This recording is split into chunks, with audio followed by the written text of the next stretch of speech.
بەڕێز فەرات مەلا ساڵح ئەندامی مەکتەبی سیاسی یەکگرتووی ئیسلامی کوردستان لە شاری هەولێرەوە لەگەڵمان دەبێت.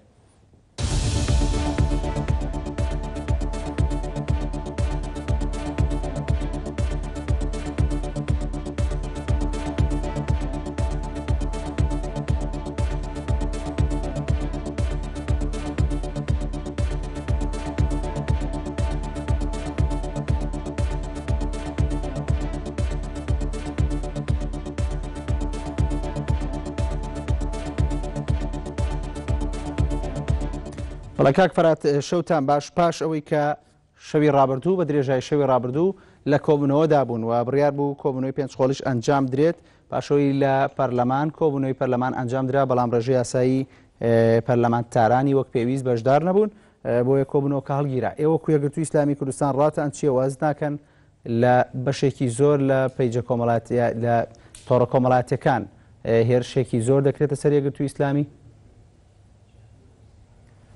بسم الله الرحمن الرحیم. سپاس بۆ بەڕێستان کاکچیا، سڵاو ڕێزم حورمەتم هەیە بۆ سەرزەمینرانی خۆشەویستی NRT.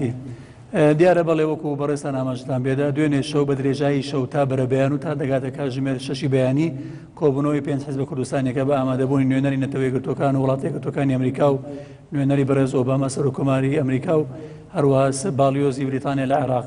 ئەو کۆبوونەوەی بەردەوام بوو لە دوای 6 ساعت کاتژمێر کۆبوونەوەی بەردەوام و چڕ و پڕ لە 2010 هەر 5 حیزبە کوردستانیەکە گەیشتنە ئەو بڕیارەی بەلاغێکی هاوبەشیان دەرکرد، داوایان کرد پەرلەمانی کوردستان کۆبوونەوەکەی ئەمڕۆی دوا بخا بۆ ڕۆژی یەکشەممە بۆ گەیشتن بە سازان و ئەوەش ئیرادە و ویست و خواستی هەر پێنج لایەنە سەرچێکە بوو و ئەو ئیعازێک بوو ئۆکەیەک بوو بۆ پەرلەمانی کوردستان و بۆ فراکسیۆنەکان و بۆ جەماوەری کوردستان کە ئێوە دڵنیابن مەسار و ڕەوتی سیاسی کۆبوونەوەکان و سازان و پرسی گەیشتن بە کۆدەنجی بەردەوامە بە ئێرادە و خواستی هەر پێنج لایەنەکە.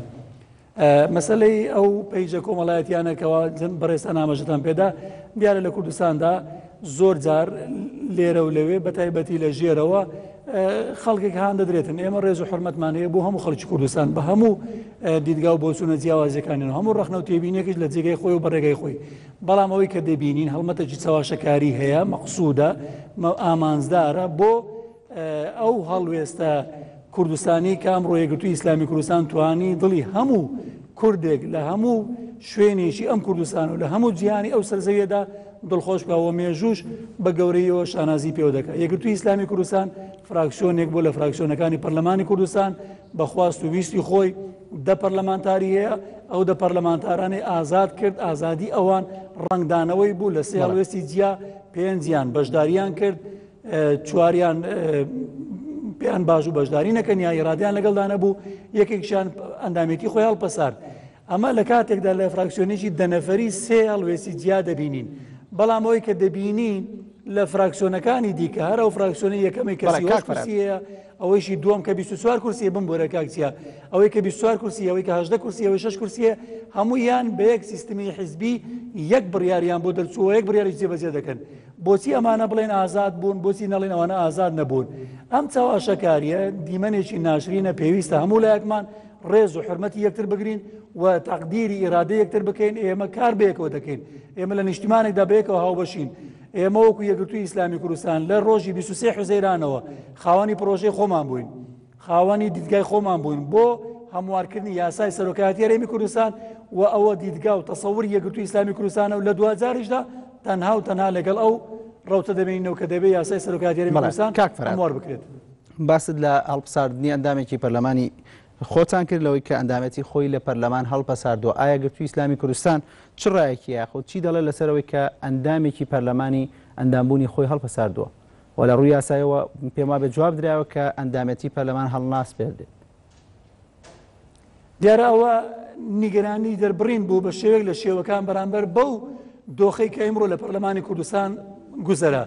یەک سەرۆکایەتی پەرلەمانی کوردستان و سەرۆکایەتی فراکسیۆنەکان و پەرلەمانتاران نەیانتوانی ئەمڕۆ بە کۆدەنجی یا بە زۆرینە بگەنە ئەو ڕایەکەوە داوای دواخستنی کۆبوونەوەکەی پەرلەمانی کوردستان بکەن کە ئیرادە و تەسمیمی 5 حیزبە کوردستانیەکە بۆ کە نوێنەرایەتی زۆرینەی زۆری 196 پەرلەمانی کوردستان دەکات. هەر 5 حیزبەکە کە کۆبوونەوەتان ئەنجامدا داواتان لە پەرلەمان کرد کە دانیشتنەکە دوا بخا. بەڵێ منیشواڵم ئەو دواخستنە ئیرادەی و 5 حیزبە بوو، ئیرادەی فراکسیۆنەکانیش دەبووە هاوزەمان و هاوکات بووە لەگەڵ ئەو ئیرادەیە. ئەمە لە کاتێکدا پەرلەمانتاریی یەکگرتووی ئیسلامی کوردستان کە ئەو شێوەیە لە مزایدات و بەو شێوەیە لە جیاوازی بینی ئەو بڕیارەی داوە. لە ڕووی یاساییەوە ڕەنگە من شایانەوە نەبیا با بڵێن اختصاصی من نەبێ ئەوە هەڵبستەنجێنم بڵێم ئەمە یاساییان نایاساییە، بەڵام مەبەستم ئەوەیە کە پەرلەمانتارانی یەکگرتوو ئازاد کراون بۆ ئەوەی چاڵ وێسێک بە گونجاو دەزانن لەگەڵ ویژدانی خۆیان و ڕەوتی مێژووی و خۆناغی ئێستا ئەو بڕیارە بدەن. بەڵێ کاک فەرهاد هەست دەکرێت پاش ئەم گفتوگۆی نێوان لایەنەکان لەسەر پرسی سەرۆکایەتی هەرێمی کوردستان هەست کرا کە یەکگرتووی ئیسلامی دوو ڕای جیاوازی تایە هەتا لە بەشداریتان لە دانیشتنەکەی ئەمڕۆی پەرلەمان ینی چەند 5 پەرلەمانتارتان بەشدار بوو بە ئەوەی تری بەشدار نەبوون. لە ناو یەکگرتووی ئیسلامی کوردستان ئێستا ڕای جیاواز هەیە؟ لە نێو یەکگرتووی ئیسلامی کوردستان بە ئازادی هەموو ئەندامێک لە هەر ئاستێکا بێت لەلایەن بەڕێ زەمینداری گشتیەوە تا دەگات ئەندامێکی ئاسایی کە ئیمڕۆ ئینتیمای کرد بێ بۆ یەکگرتوو بە ئازادی ئەتوانێت دیگە و بۆچوونەکانی خۆی بخاتە ڕوو. بەڵام لە 2010دا سەرکردایەتی یەکگرتووی ئیسلامی کوردستان بەرپرسی یەکەمە لە بڕیاردان و هەڵوێز وەرگرتن لە بەرامبەر هەموو ڕووداوەکان. یەکگرتووی ئیسلامی کوردستان بە تێڕوانینی ئێمە ئەم دۆخەی ئەمڕۆ لە پەرلەمانی کوردستان بە ڕەنگدانەوەی کۆبوونەوەکەی شەوی ڕابردوو کە ئێمە وەکو نوێنەری یەکگرتووی ئیسلامی کوردستان سێ ئەندامی باڵای قیادەی یەکگرتوو لەوێن دەرێ بەشدار بوون و ئەوە تعبیریان لە یەکگرتووی ئیسلامی کوردستان دەکرد بڕیادرا و کۆبوونەوەی دوا بخرێ بۆ ڕۆژی یەکشەممە. لەبەرەوە پەرلەمانتارانی یەکگرتووی ئیسلامی کوردستان لە چوارچێوەی ئەو ڕێکەوتنامەیە پێیان خۆش بوو پەرلەمانی کوردستان ئەو بڕیارە بدا. بەڕێز مامەستا هەڵەتنی لە کۆبوونەوەی سەرۆکی فراکسیۆنەکان لەگەڵ سەرۆکایەتی پەرلەمان داوای کرد کە پەرلەمانی کوردستان لەلایەن سەرۆکی پەرلەمانەوە یا خود لەلایەن سەرۆکی فراکسیۆنەکانەوە یا حتا و کاک حاجکەروان گوتی بابچین سیحە و پەرلەمانتار ئیمزا کۆکەنەوە بۆ دواخستنی. بەڵام بینیمان ئیرادەیەک نییە لەلایەنەوە پەرلەمانەوە، ئیرادەیەک نییە لەلایەن سەرۆکایەتی فراکسیۆنەکانەوە، ئیرادەیەک نییە لەلایەن سەرۆکایەتی پەرلەمانەوە. ئەو ئیرادەیە سەلب کراوە. ئەم سەلبش بەڕاستی خزمەتی ئەو خۆناغی نەدەکرد. لەبەرەوە یەکگرتووی ئیسلامی کوردستان هەنگاوی بەڵێ کاک فەرهاد بەشداری تەواوی فراکسیۆنی یەکگرتوو لە دانیشتنی ئەمڕۆی پەرلەمانی سابی یاسایی دانیشتنی پەرلەمانی تەواوە کرد و وەک بەشێک لەو لایەنانی کە بەشدار بوون و ڕەخنیان لە یەکگرتووگرتەوە بوو کە یەکگرتوو هەڵوێستی نەبوو لەوە. ئەوە بەشداری نەکردنی ئەو چەند پەرلەمانتارەتان ترس بوو لە دابەشبوونی یەکگرتووی ئیسلامی؟ ترسێکی وا هەبوو؟ لە دوو ڕوانگەوە لە دوو ڕەهاندەوە با سەیری بکەین. یەکەم لە ڕووی مەنتەقی ریاضیاتەوە، مەنتەقی بیرکاریەوە، ژمارەوە. ئێمە باسی نیسابی یاسایی دەکەین. نیسابی یاسایی پێویستی بە 56 پەرلەمانتارە. 53 پەرلەمانتار ئامادە بوون، 5یانی یەکگرتووی ئیسلامی کوردستان بوون. 3 پەرلەمانتاری کە لە 3 حیزبی کە لە 23 حوزەیرانە کە هاوڕا بوون لەگەڵ ئەو لایەنانە بەشدار بوون لە کۆبوونەوەکە. ئێمە گە بە مەنتەقی ریاضات ئیش دەکەین ئەوە دیارە ئەوانیش بووان هەبوو وەکو ئەندامێکی پەرلەمان بەشداری ئەو کۆبوونەوەیان بکرد. با یەکگرتووی ئیسلامی کوردستان بەشێکی سەرەکی بووە لە بەشداری ئەمڕۆی کۆبوونەوەی پەرلەمانی کوردستان. ئەم چاواشەکاریە خزمەت ناکە. عەقلی کوردی، هۆشیاری کوردی، کێ چاواشەکاری دەکات؟ هاوڵاتی هاونیشتمانی کورد من نازانم چێ چاواشکاری دەکات. دیارە ئەوەی کە جناو باش کرد ئەو لەوەی لە تۆڕە کۆمەڵایەتەکان دەگوترێت بەشێکی بەڕاستی بۆ ئیسارەکردنە بۆ تعبیاکردنە. ئەم زمانە زمانی وەسفە، خزمەتی ئێمە ناکە، زمانی عەقڵ خزمەتی ئێمە دەکات. خەڵکی کوردستان ئیمڕۆ پێویستە بە مەنتەقی عەقڵ ڕوبەڕووی یەک ببینەوە، ڕووداوەکان بخوێنینەوە. کاتێک کە دەبینی یەکگرتووی ئیسلامی کوردستان نیوەی پەرلەمانتارەکانی بەشدارە، ئەگەر سێ حیزبەکەی کە بەشدار بوون ئێستا دۆخی کوردستان ئەم ئێوارە بە نەوەیەک کە دەگوزەرە. ئەمە یەک دوو بۆچی پەرلەمانتار بۆ نمونە فراکسیۆنەکانی دووهەم و سێەم و پێنجەم بە کۆی دەنگ بەبێ یەک غیاب ئەتوب ئەوە بە ئازادی ئەزانی بەبێت تەوزیع حیزبی ئەزانی. لەو لایشەوە فراکسیۆنێکەکەی پارتیە 38 کورسیە لە دەروی پەرلەمانە ئەمە بە ئازادی ئەزانی. پەرلەمانتارانی یەکگرتوو کاتێکەوە دوو هەڵوێستی جیان دەبینێ ئەوەکان یەکگرتووی ئیسلامی کوردستان دوو ڕایە نەخێر. یەکگرتووی ئیسلامی کوردستان توانیوێتی ڕووداوەکان بخوێنێتەوە وەکو هەیە لە چوارچێوەی بەژێر سێبەری کۆبوونەوەی باڵای 5 حیزبەکە لە زاری بەشێک لە بەرپرسانی خۆتانەوە لە دوای دانیشتنی 23 حوزێرانی پەرلەمانی کوردستان بەشێک لە بەرپرسانی ئێوە سەرۆکی فراکسیۆنەکەتان لە پەرلەمان هەندێک لە ئەندامانی پەرلەمانتان باسی لەوە کرد کە هەڕەشەتان لێکراوە و ئەمەی کە باس ئەکرێ ئەم پرسیارم لێ کردی ئەوەیە کە ئایا یەکگرتوو ترسی هەبوو لەوەی کە بۆ نمونە بادینانی لە دەستێک کادرانی خۆی لە ناوچەی ژێردەسەڵاتی پارتی لە دەستچێت من ئەوەمان بۆ ڕوونکەیتەوە. مەسلەی هەڕەشەکردن ئەوە حەقیقەتێکە دەبێت هەموو هاوڵاتیانی کوردستان بە ئاشکرا بیزانن. بەڵێ هەڕەشە لە پەرلەمانتارانی یەکگرتووی ئیسلامی کوردستان و ئەوانە کراوە لە ڕابردووشدا بە فعلی جێبەجێ بووە. بینیمانە ئەو ڕۆژەی کەوا خوێنی شەهیدانی یەکگرتووی ئیسلامی کوردستان و دووکەڵی بارەکانی یەکگرتووی ئیسلامی کوردستان چوە هەڵەرەی ئاسمانەوە، ئەو لانانە لەکوێ بوون کە بەتیلمێ بەیانێکی دوودێری ئیدانی ئەو کارە بکەن و نەیانتوانی ڕوبەڕووی ئەو هێزە ببنەوە کە ئێمە بەس تاوانباری سەرەکی ئەو سوتانەی دەزانین. ئەمە خاڵێکی دیکە ئەو ڕۆژەی سەرۆکی فراکسیۆنی یەکگرتووی ئیسلامی کوردستان بەڕێز جەنابی مامەستا هەڵەدنی هەڕەشەی لێکرا، بە توندیش هەڕەشەی لێکرا کە دەتکوژی نابێ ئیمزا بکەی لەسەر یاسای لێژنەی یاسایی ئەم هەمواری یاسای سەرۆکاتی هەرێمی کوردستانە. ئەوانە لەکوێ بوون بە دێڕێک بێن بەیاننامەیە دەرکەن دیفاع لە مامەستا هەڵەدنی بکەن. ئەوە ئەندامانی پەرلەمانی کوردستانە لە لیستی یەکگرتووی ئیسلامی کوردستان بە سینگێکی ڕووتەوە ڕوبەڕووی هەموو ئەو هەڕەشانە بوونەوە، گوێشیان نەداوەتی و گوێشی نادەنێ. بەڵام لە 2000دا وجدانی خۆیان و یەکگرتووی ئیسلامی کوردستان و تەقدیری سەرکردایەتی یەکگرتووی ئیسلامی کوردستان سەنجی مەحەکە بۆ ئەوەی کەوا ئێمە نێڵین ترازان لە کوردستان ببێ بە دیلی سازان. ئەنجا بەرژەوەندی باڵای خەڵکی کوردستان لەسەروی بەرژەوەندی ئەم پێنج حیزبە و سەرجەم حیزبەکانی دیکەش بێ لەگەڵ ڕێژ و حورمەتمان بۆ خواست و ویستی هەموو حیزبە کوردستانیەکان. خاڵێکی دیکە ئێمە ئەگەر سەرپشک برێن لە بینی ئەوەی کەوا گەلی کوردستان هەڵەبژێرین یان مەسلحەتی خۆمان هەڵەبژێرین، هەموو خەڵکی کوردستان دڵنیا دەکەینەوە ئێمە ئۆقرەی و ئارامی و سەقامگیری خەڵکی کوردستان و کاتە کاتفرات پێ دوایە بەشداری نەکردنی ئەو پێنج پەرلەمانتارەتان لە بەرژەوەندی گەلی کوردای وەکو خۆت باسەکەی مەسلحەت بوو؟ دەتوانین لە خۆیان بپرسی، بەڵامەشینێ ئەمە ئەوەندە دەڵێم ئەندامی مەکتەبی سیاسی یەکگرتووی ئیسلامی کوردستانن، ئێوە دەتوانن ئەو بڕیارە بدەن، ئێوە دەتوان قسە لەسەر ئەوە بکەن. ئێستا عرض دەکەم ئەو پەرلەمانتارانی کەوا بەشدار بوون ئەوانە نوێنەری گەلی کوردستانن، هەر 53 پەرلەمانتاریان.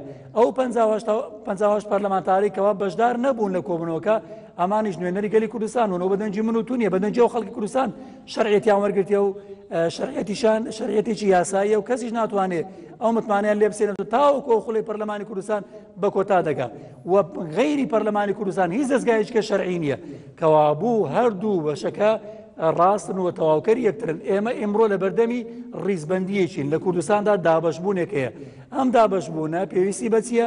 پێویستی بە کۆدەنجیە. ئێمڕۆ یەکگرتووی ئیسلامی کوردستان سەرکردایەتی یەکگرتوو هەوڵی بێوچانی بۆ ئەوەیەکەوە لە کۆبوونەوە بەردەوامەکانی پێنج حیزبە کوردستانێکە ئەم لانانە بگەینە نەتیجەیەک کە خەڵکی کوردستان سەقامگیری و خۆشگوزەرانی و پێشکەوتن و پاڵ پشتیکردنی هێزی پێشمەرگی کوردستان و دەستکەوتنەکان و پاراستنیان بەردەوام بێت. کاک فەرات، هەندێک لە لایەنەکان ئەو سێلایانی بە تایبەتی کە پێکەوە پرۆژەتانە بوو پاشەوەی کە وا باسییان کرد کە یەکگرتوو دەکشێتەوە یاخود ینی خۆتان یەکلایی نەکردبەوە سەرکردایەتی یەکگرتوو ڕوبەڕووی ڕخ نەبوویەوە فراکسیۆنەکەتان دابەش بوون، ینی لەلایەن ئەندامەکانی خۆتانەوە ڕخنە و گلیتان لێ نەکراوە هەستی پێ ناکەن؟ ئێمە خاوەنی پرۆژەی خۆمان بوون. فراکسیۆنی یەکگرتووی ئیسلامی کوردستان پرۆژەیەکی پێشکەش کردەوە داکۆکی لێ دەکات تا سەرێسخانی لەگەڵی دەڕۆین. ئێمە لە کوردستاندا پێمان وایە وەکو یەکگرتووی ئیسلامی کوردستان وەکو فراکسیۆنی یەکگرتووش دەبێت یاسای سەرۆکایەتی هەرێمی کوردستان هەموار بکرێتەوە و یەکگرتووی ئیسلامی کوردستان بۆ فراکسیۆنی کە دە پەرلەمانتاری هەیە لە نێو پەرلەماندا تا دوا هەناسە بەردەوام دەبێت لە داکۆکیکردن لە سیستەمی پەرلەمانی سەرۆک دەبێت لە نێو پەرلەمان بژێردرێت پێنجلانەکە لەسەری ڕێک بخەون پاشانەکە دەسەڵاتەکانی سەرۆکی هەرێمی کوردستان ڕێک بخرێتەوە کەم بکرێتەوە. ئەمە ئەو ماسەلانن کەوا لە نێو یەکگرتووی ئیسلامی کوردستان بڕاوەتەوە بە پێی بڕیاری کۆنگرەی شەشەم لە ساڵی 2012 هیچ ئەندامێک و هیچ ئۆرگانێکی یەکگرتوو بەسەرکردایەتیشەوە ناتوانێت بنەمایە بگۆڕێ ئەمڕۆ تا کۆنگرە. ئەمە حەقەتێکە یەکگرتووی ئیسلامی کوردستان داکۆکی دەکات. دووەم خاڵی استراتیژی یەکگرتووی ئیسلامی کوردستان یەکەم ئامانزی پەیڕەوی ناوخۆمانەوەیە ژیانی کوردستان ژیانی سیاسی بە دەستوری بکرێوانە ئەرچی سەرکردایەتی و ئەندامان یەکگرتوو فراکسیۆنی یەکگرتووە دەبێت داکۆکی لێ بکەین. بەڵام خۆ دیارە ئێمە ناتوانین بیسەپێنین وەکو ئێمڕۆ هەوڵێک درا نەسەپێنرا وەکو ڕۆژانی ڕابردوو چاو سوور دەکرایەوە نەتواندرا ئیرادەی پەرلەمانتارانی کوردستان فرامۆش بکرێت وەکو لە ڕابردوو ویستیان ئێمە وەکو لێژنەی یاسایی نوێنەری ئێمە مامەستا هەڵەدنی ئیمزای نەکات لەسەر راپۆرتەکە ئیمزایشی کرد. بەڵام باسەکە لەوەیە فەرمووەمە لە 23 حوزەیرانەوە بۆ ئێمڕۆ دەکات 2 مانگ 4 ڕۆژ کەم. ئەرێ خێرە ئەم 2 مانگ و 4 ڕۆژە ڕاستە ئێمە پێمان وا بوو ئەو دوو مەسارە مەساری یاسایی و پەرلەمانی کوردستان و ڕێچکە یاساییەکان و لێژنەی قانونی و کۆبوونەوەکانی پەرلەمان دووهەم مەساری سیاسی کە کۆبوونەوەی حیزبە کوردستانیەکانەوە دەبێت هەردووچیان بەیەکەوە هاوزەمان بەردەوام بن. دیارە ئەو بەردەوامیش بەڕاستی خزمەت دەکات و ئێمە پێمان وایە بەڵێ کاک فەرات بەڵێ کاک فەرات بەڵێ